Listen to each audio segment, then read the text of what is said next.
নমস্কার। সুভাষ মুখোপাধ্যায়ের একটা কবিতা সালেমানের মা। কবিতাটা খুব একটা বড় নয়, কিন্তু তার সারমর্মটা অনেকটা গভীর।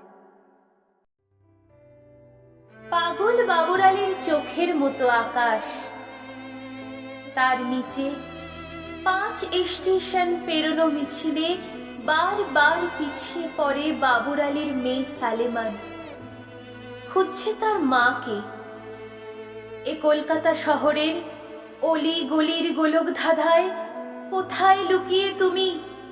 কোথায় সালেমানের মা?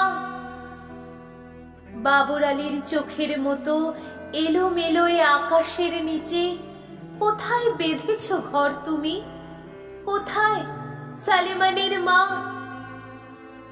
মিছিলের গলায় গলা মিলিয়ে পিছুটি পড়া চোখের দুকোণ জলে ভিজিয়ে তোমাকে ডাকছে শোনো সালেমানের মা।